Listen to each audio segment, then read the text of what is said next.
Grand rising, grand afternoon, grand evening, whenever you find this, whenever this finds you. I wanted to talk about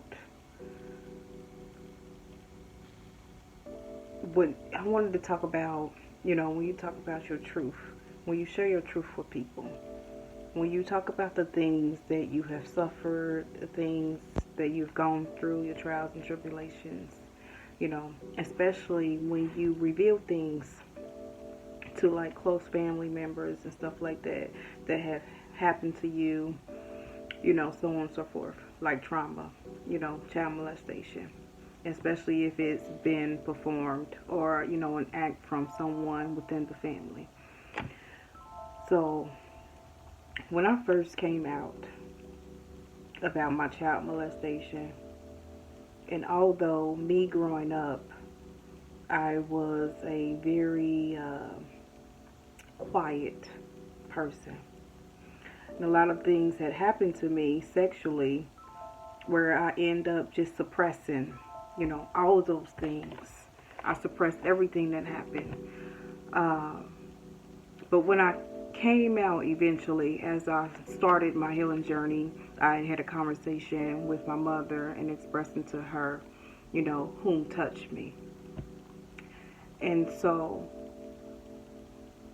by the way, this being a generational thing, because my mother was touched and molested within her own family dynamics as well. So when I expressed this, she overreacted because she still haven't healed a lot of parts of her trauma within her, which she still deals with. So a lot of things causes her to react in a way that becomes irrational. So when I expressed these things to her, she went and talked to this family member. And having a conversation with this family member wasn't it was because this was something that I originally was just going to keep to myself. But I was forced to express these things. I was forced, by spirit, by my ancestors, by God, to, walk within humility and speak my truth so that, I can heal and release a lot of parts of me. So, when she expressed these things to these family members, and this was a family member that I was really close with, and when I was having this conversation with my mother, she was telling me about, how this gentleman was looking and seeking her when she was a young age. Okay. And this is her partner. So when she ended up expressing that to them, not talking to me first about expressing that to them or confronting them about the situation or the trauma, everything blew up from there. And so this happened 2 years ago.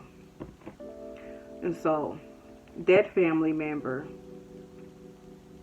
and that partner started talking shit about me, saying that I was a whore, saying that I'm trash, saying that I'm a bitch, saying that I was lying.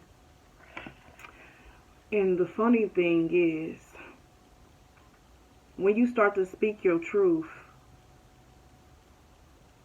people that don't deal with their own demons start to attack you. And so that weighed heavy on my heart because that was like, well, damn, from her end, I'm thinking I'm going to get compassion. I'm thinking I'm going to get a conversation that would have been uncomfortable, which yet year later, after my mother confronted them, we had this confrontation, but she didn't want to hear most of it.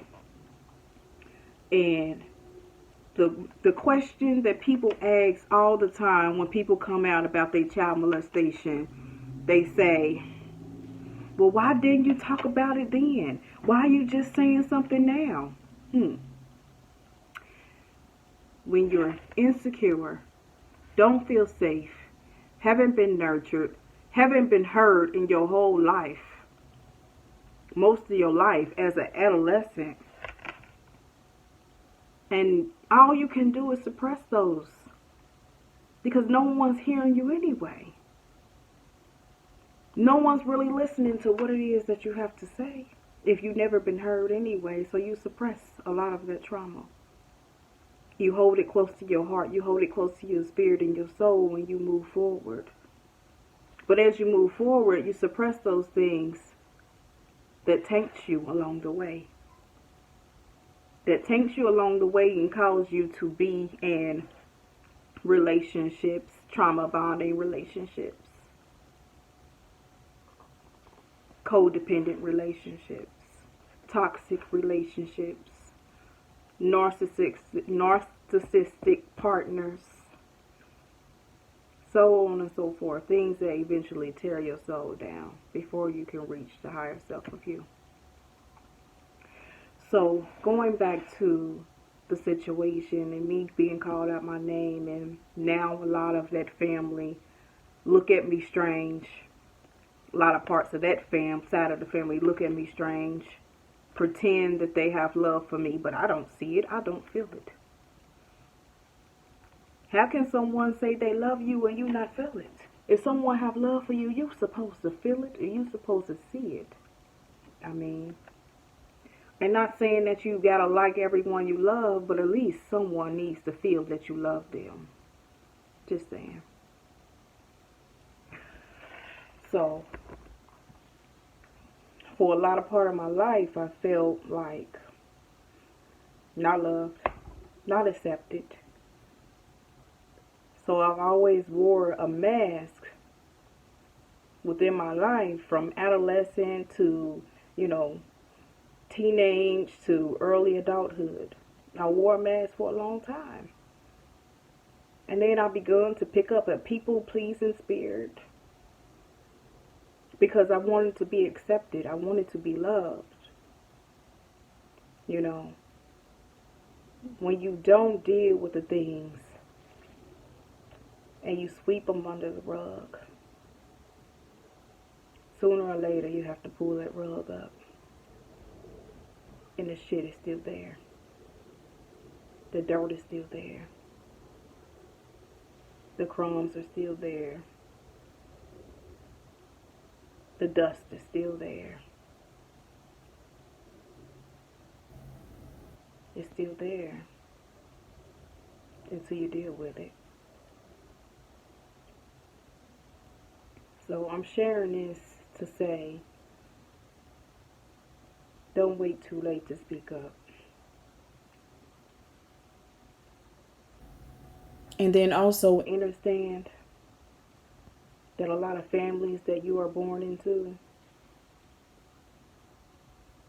aren't your family. They just people that's connected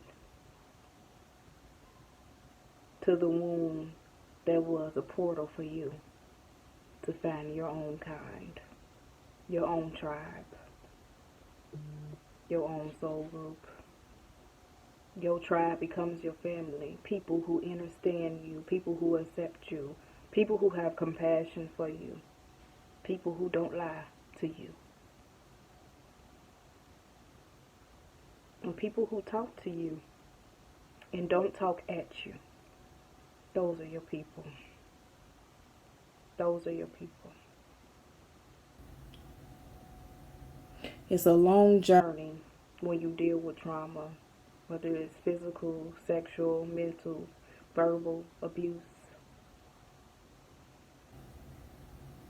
But you have to be willing to accept what happened to you and heal those parts of you so that you can move on. So that you can spread your wings. So that you can blossom. So that you can be everything God called you to be.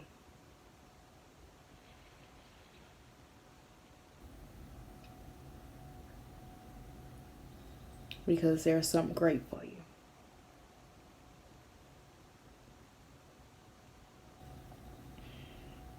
There's something great for you, beautiful soul.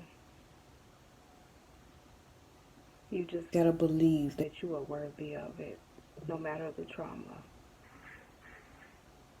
no matter the trials, no matter the tribulations, no matter who've hurt you, who've neglected you, who abandoned you. You are worthy.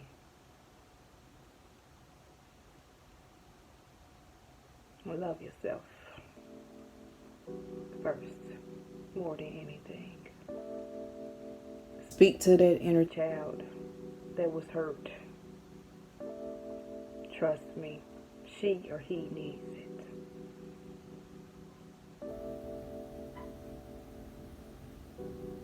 We have to learn to parent ourselves too, and nurture that inner child within us,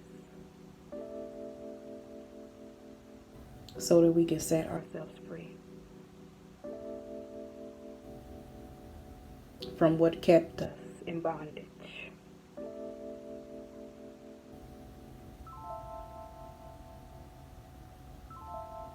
A lot of things.